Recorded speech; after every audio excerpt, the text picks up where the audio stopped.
Olá, tudo bem? Como vão vocês? Uma ótima semana para todos vocês, viu?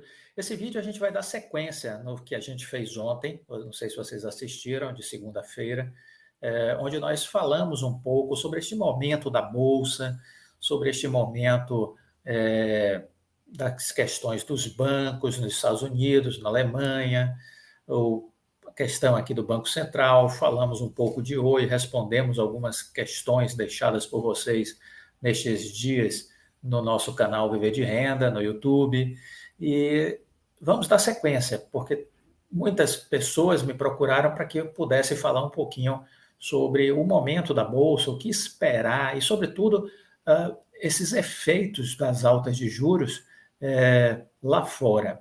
Bom, o que é que eu queria dizer? Na sexta-feira, a gente foi surpreendido, por mais notícias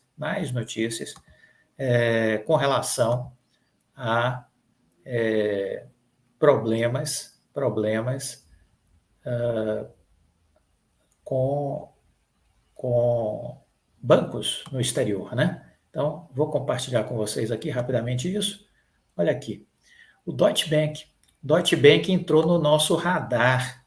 Ações do Deutsche Bank têm forte queda e reacende luz amarela para a crise bancária, né? Então veja que o problema começou a pipocar nos Estados Unidos, depois lá na Suíça e agora na Alemanha. Há menos de uma semana da venda do Credit Suisse para o BS, parece que nada é capaz de tranquilizar o investidor. E aqui temos o todo-poderoso banco alemão Deutsche Bank, no radar. Aperta os cintos, o piloto sumiu. Não, o piloto não sumiu, mas o que a gente está vendo são os efeitos colaterais. Aqui já é um exagero. O piloto está aí, são os presidentes de bancos centrais, estão aí os pilotos. Agora resta saber o que é que eles vão fazer, se eles vão fazer o avião seguir em voo de cruzeiro ou vão jogar o avião para baixo e despedaçar o avião contra uma montanha. Ao menos é o que parece ao se observar os índices das principais bolsas de valores em todo o mundo na manhã de sexta-feira, 24. Há menos de uma semana da venda do Credit Suisse para o UBS, numa ação costurada a muitas mãos, em especial as das autoridades suíças, parece que nada é capaz de tranquilizar o investidor e sinalizar que que uma possível crise bancária ficou para trás. Aqui eu queria fazer um parênteses, viu? O UBS, o Credit Suisse Brasil, anunciou a compra de 7,2% da PRIO, viu? 7,2% da PRIO foi adquirida pelo Credit Suisse Brasil, né? Mais uma informação relevante sobre PRIO, para quem está acompanhando a empresa. Há pouco, nas bolsas europeias, todos os índices iam para o campo negativo, puxados especialmente pelas ações dos bancos. O destaque de hoje é o Deutsche Bank, da Alemanha. As ações caíam 12,4% logo no início do pregão aqui de Brasília, né, na Bolsa Brasileira, mas já havia registrado queda de mais de 14% nas ações do Deutsche Bank. E aí tem os índices lá da Europa, Em relatório, o analista Emmanuel Kahl, chefe de estratégia de ações europeias do Barclays, diz que há questões específicas do banco com as quais se preocupar. Há questões específicas do Deutsche Bank com as quais se preocupar, como regulamentação e segurança de depósitos. No caso do Deutsche Bank, cujas ações já haviam cedido durante o colapso do Credit Suisse nos últimos dias, o que tem pressionado o papel é o custo de seguro contra a inadimplência da dívida, que aumentou acentuadamente. Inadimplência da dívida que aumentou acentuadamente. O Wall Street Journal observa que as ações chegaram ao menor nível desde outono no hemisfério norte, numa análise com as estações do ano, que é bastante comum nos mercados norte-americano e europeu, né? As falas da secretária Janet Yellen também trouxeram algum nível de tensão no mercado americano. Ela tinha afirmado que medidas de emergência podem ser implantadas novamente em meio a preocupações com os bancos americanos. E isso se contrapõe às falas anteriores da secretária, que disse a senadores que não considera nenhum plano de garantia. Ou seja, se você diz nesse contexto atual uma coisa num dia e outra coisa no outro, você gera mais volatilidade, você gera mais volatilidade. Então, a secretária do Tesouro precisa parar para raciocinar antes de falar, entendeu? Precisa parar para raciocinar antes de falar. Esse problema dos juros que está sendo aumentado na Europa, nos Estados Unidos e que foi muito aumentado aqui no Brasil, está começando a produzir efeitos colaterais. Olha, imagine o seguinte: você tem um problema, uma gripe forte, e aí você resolveu passar a tomar antibiótico, o médico prescreveu antibiótico para você. Aí você comprou 2 caixas de antibiótico, tomou uma, melhorou da gripe, mas não ficou curado ainda, melhorou. E aí você resolveu, por sua conta e risco, ou por conta até de uma orientação do próprio profissional, o médico que te atendeu, a tomar uma segunda caixa de antibiótico. Ora, sua gripe reduziu, mas aí você mantém a dose do remédio, que é um remédio mais agressivo, né? E o que é que isso vai acontecer no decorrer do tempo? Vai dar problemas no seu fígado, nos seus rins, né? Você vai ter efeitos colaterais. Ficou claro? É o que está acontecendo com os juros.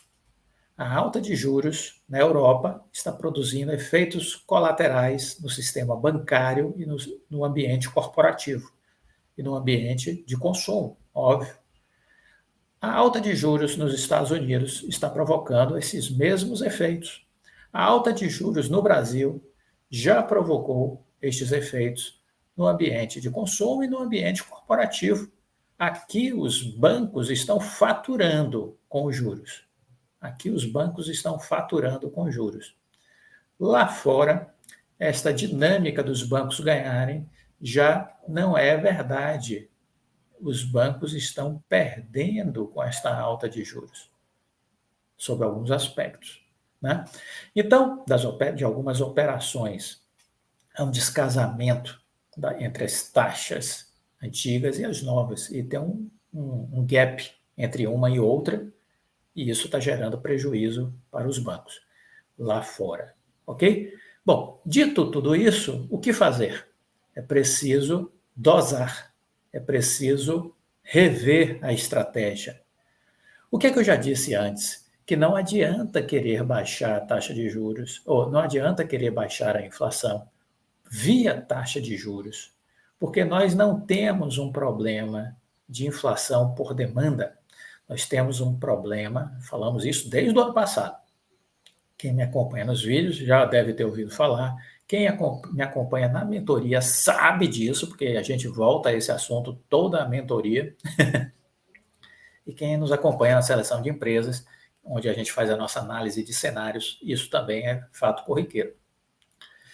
O que provocou a inflação no mundo inteiro, em primeiro lugar, foi a pandemia de Covid. Este foi o primeiro ponto. Por que, Clóvis, causou? Porque os lockdowns de 2020 desestruturaram as cadeias de produção no mundo. Fábricas fecharam, houve falta de equipamentos, houve falta de maquinários, houve falta disso de componentes, de chips, de uma série de coisas que começaram a faltar por conta das interrupções. Isso fez com que os preços explodissem. Este é o primeiro ponto. Bom, em 2021 as coisas começaram a voltar a um padrão de normalidade pouco a pouco, né? E tudo sugeria que em 2022 a gente, no segundo semestre, voltaria aos níveis pré-pandemia, 2019. Isso não aconteceu. Por que não aconteceu? Porque nós estávamos sim saindo do buraco onde fomos arremessados pela pandemia, mas em março do ano que passou, a China fez um severo lockdown na cidade, no porto de Xangai. Xangai, o porto, é o maior centro de concentração de cargas e distribuição do mundo. Do mundo. Tudo passa por lá. Então, ao bloquear o porto de Xangai por 45 dias, você explodiu o custo do frete marítimo, que subiu 480%. Uma cacetada só, 480%. Isso foi passado pelas empresas até o consumidor final. Isso gerou inflação. Em fevereiro, tivemos também mais um agravante, que foi o conflito Rússia e Ucrânia, que gerou mais instabilidade, em especial no setor energético europeu, mais pressão inflacionária. Então é isso. Você resolve estes problemas com alta de juros? Não, só um estúpido vai acreditar que a alta de juros vai resolver estes problemas. Um idiota completo. Imbecil. Burro. Aí você aumenta os juros com um propósito: conter a alta inflacionária, mas não para resolver os problemas que geraram a inflação. Você dá uma contida, você represa a alta inflacionária. Mas você tem um limite para isso. Quando você percebe que chegou no limite, você tem que segurar, estabilizar a taxa e depois começar a regredir a partir do momento que você vê que a inflação deu um sinal de reversão. Então, aqui no Brasil, nós fechamos a nossa inflação do ano passado em 5,7%. A taxa de juros está em 13,7%. Ora, é uma taxa de juros real acima da inflação de 8%. É muito, demais, demais. Estamos há 5 meses mantendo essa taxa. É hora de baixar? É hora de baixar. Deveríamos ter baixado agora em março? Sim, 0,50. A taxa de juros Selic devia ter sido baixada para 13,25. 13,25. Em maio, deveria haver uma segunda queda, baixando mais 0,50 em maio, trazendo a Selic para 12,75. Era isso que o Banco Central deveria ter feito. Isso teria gerado algum efeito ruim para jogar a inflação para o alto de novo? Não. Teria mantido a inflação sob controle. Mas teria dado um alívio para as empresas, teria dado um alívio para o consumo. E bolsa é realidade versus expectativa. 30% é realidade, 70% é expectativa. E aí você teria dado uma injeção de ânimo para a Bolsa. A Bolsa teria reagido muito positivamente com estes cortes. Mas o Banco Central não quis fazer isso, não sei os motivos. Ficou a me perguntar. O atual presidente veio da vice-presidência do Santander, o Roberto Campos Neto. Estou perguntando, não estou afirmando. Quem ganha com os juros altos? Os bancos. No Brasil, nadam de braçada com esses juros aí. Os bancos ganham por conta da renda fixa. Ganham muito os bancos. Ora, o Banco Central está defendendo o interesse dos bancos? É uma pergunta. O Banco Central está defendendo a pauta dos bancos? Gerar lucros bilionários este ano para o setor bancário? Não sei, estou fazendo uma pergunta. Estes diretores do Banco Central autônomo, quando deixarem os seus mandatos, vão trabalhar aonde? Acredito que a grande maioria, se não todos, de novo no setor bancário. Esta autonomia é realmente uma autonomia ou nos deixa motivos para suspeições desta autonomia? Estou perguntando, de novo. Então eu entendo que a autonomia não pode ser um cheque em branco. Quem pode contestar e questionar o Banco Central, além de todos nós, do ponto de vista formal, o Senado Federal. Então já chegou a hora do Senado Federal escutar o presidente, interagir, debater com o presidente. E se o presidente Campos Neto não for convincente, substituir o presidente Campos Neto. Este poder o Senado Federal tem. Agora, o que a gente não pode é assinar cheque em branco para o presidente Campos Neto. Porque, entenda de uma vez por todas, no mercado financeiro não existe gente boba, não existe tolinhos, não existem ingênuos, ok? Não existe. Então aprendam isso de uma vez por todas. Ele está só preocupado com o combate com a inflação. Precisa provar por A mais B que é só isso. Não basta ser honesto, precisa aparentar ser honesto, demonstrar ser honesto. Entendeu? A mulher de César, e isso também vale aqui para todo mundo.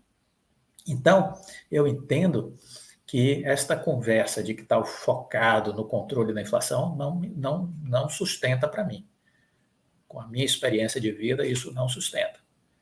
É preciso explicar. por que que a taxa de juros está em 13,75? Ao meu ver, não faz o menor sentido. Já deveria ter baixado 0,50 agora em março, baixar 0,50 em maio, 1 ponto percentual. Não fez isso, está prejudicando a economia, está prejudicando o consumo, está prejudicando as empresas, está prejudicando os governos, porque há sinais já de problemas no crédito aqui no Brasil, e isso gera problemas para as empresas, gera problema para o crescimento da dívida dos governos. Então, já é demais. É o meu ponto de vista, já é demais. E não me venha com visão ideológica para tratar deste assunto, que aí eu não vou nem lhe responder, não vou nem publicar o seu comentário com visão ideológica, porque aqui não tem espaço para comentário ideológico, né? Nem à esquerda, nem à direita. Aqui é uma análise de economia, aqui é uma análise de investimentos, e aqui é uma análise com base na experiência de vida que a gente tem. Então, dentro deste contexto, a gente até admite o contraditório respeitoso que não seja contaminado. Se trouxer contaminado a posição por conta de PT ou de Bolsonaro, aí desculpa, não tem espaço para compartilhar suas ideias aqui, né? A partir do momento que você traz uma visão com uma virose. Mas é isso que eu entendo, eu acho que é preciso reduzir a taxa de juros.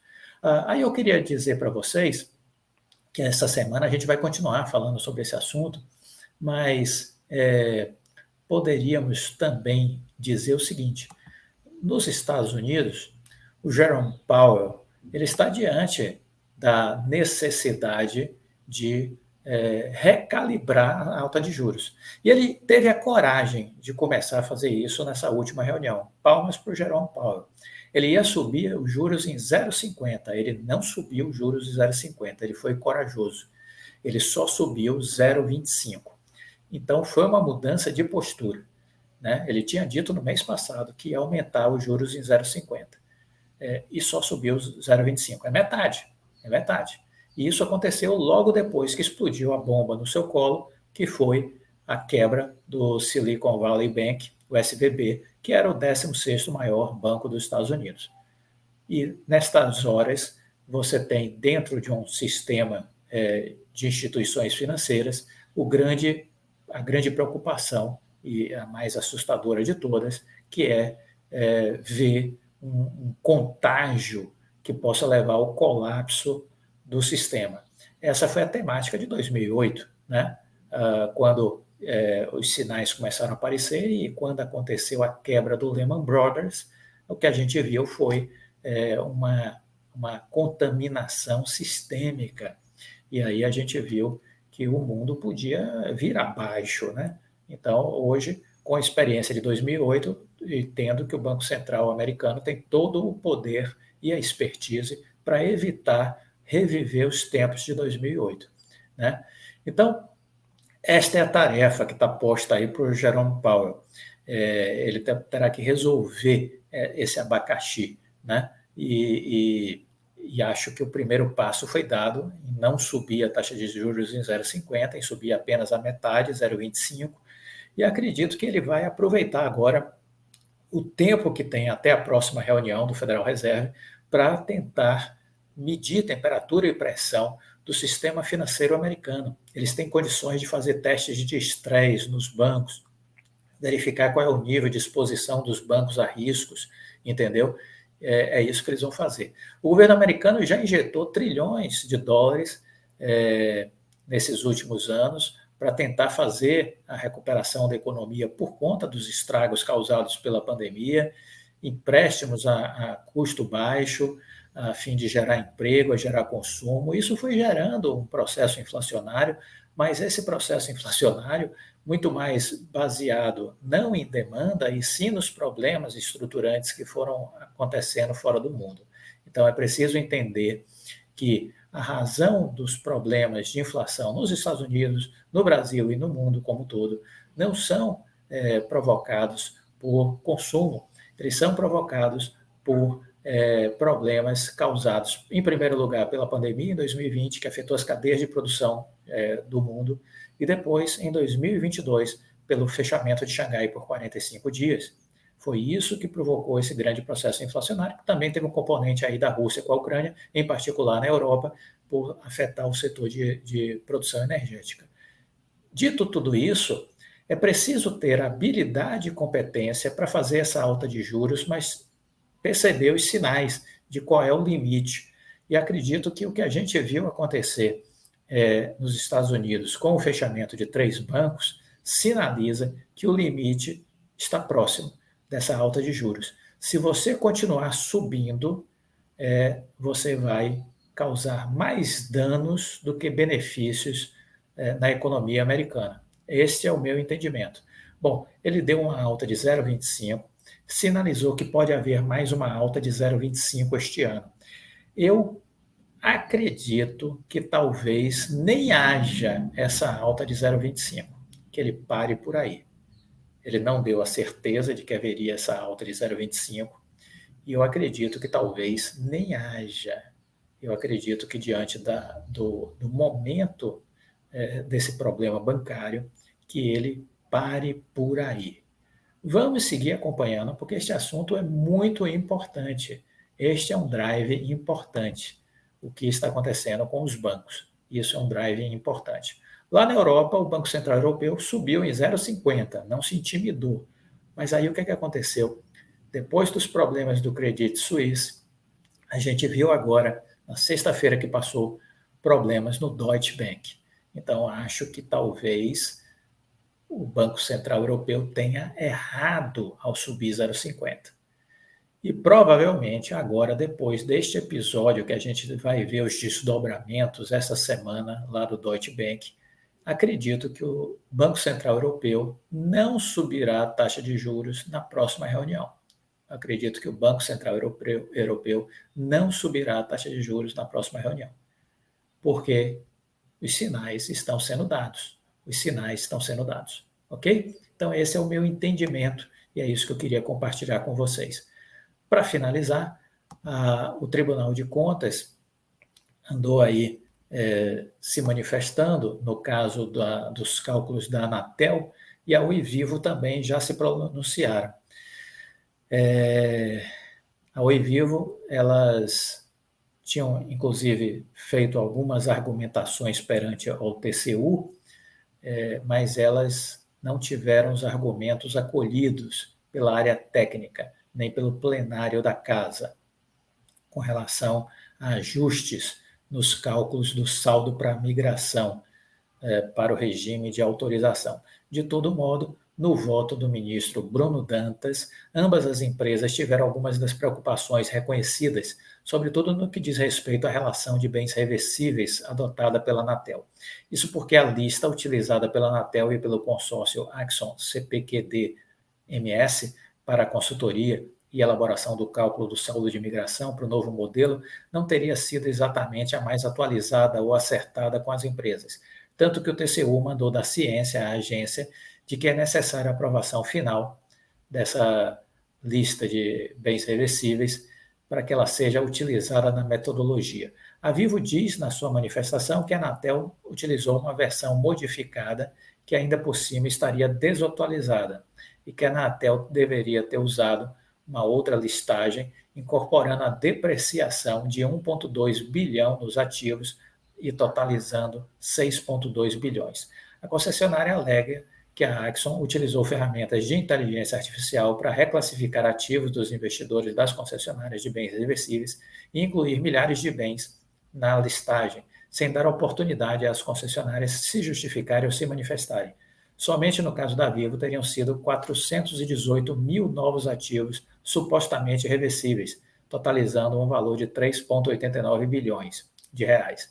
No parecer técnico da KPMG, a pedido da Tele, afirmou que a Axon não detinha informações suficientemente detalhadas para chegar a este valor, e por isso, ao menos metade dos ativos teria sido listada de forma equivocada, totalizando aí 1,83 bilhão. No caso da Oi, ela também se manifestou com desagrado. Segundo a empresa, a Axon calculou na listagem de 2019 um acréscimo no valor de custo de aquisição de bens de quase 6 bilhões, ou 13% sobre o valor contabilizado pela empresa. Isso se converte em um aumento de 12% ou mais de 1,6 bilhão no valor contábil líquido do ativo. Desta forma, isso representa 92% do valor contábil líquido do ativo imobilizado da Oi, estaria vinculado à concessão. No entendimento da empresa, a Axon e a Anatel alteraram unilateralmente os valores de aquisição e depreciação, colocando em dúvida todo o processo contábil sem a apresentação de qualquer fundamentação. A Oi aponta que o valor calculado para o saldo de adaptação superaria o valor de mercado da empresa, mas o argumento já havia sido rebatido pela Procuradoria Federal da Anatel, que justificou que as balizas de cálculo de metodologia da adaptação são legalmente distintas de uma precificação de mercado. Como parte das alegações foram rechaçadas pelo Conselho Diretor e outra ainda está em análise em respectivos processos. O Tribunal de Contas entendeu que as considerações de Oi Vivo não impactam o relatório. O TCU disse que a Anatel informou que já recebeu os relatos de todas as concessionárias e que após a avaliação da Axon serão realizados ajustes. Seguimos acompanhando isso.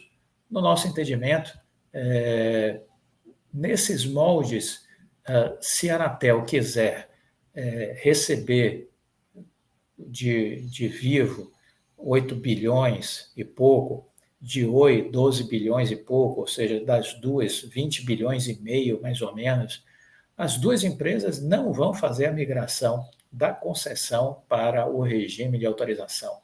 Aí teremos a novela dos bens reversíveis, como se fará essa devolução, e a Anatel terá que convocar, então, uma nova licitação para ver quem quer ficar com essa questão da telefonia fixa, cujo faturamento, no caso da Oi, caiu para 20% nos últimos anos, e vai cair a zero. Então, eu não sei quem a Anatel vai encontrar para ser vítima desse negócio que não tende a ir a lugar algum, né? Então, vamos ficar observando este assunto. Bom, olha, você é assinante da Seleção de Empresa, dia 8 de abril sai a primeira parte do nosso relatório. Se você não é assinante, assine, porque vai mudar a sua forma de pensar, vai mudar as suas estratégias de investimentos, vai permitir você se afastar do ruído do mercado e tomar as melhores decisões com relação ao que fazer, quando fazer e como fazer. Tenha certeza disso. Gostou do vídeo? Deixe o seu like, compartilhe com os amigos. Fique com Deus e até a próxima. Tchau.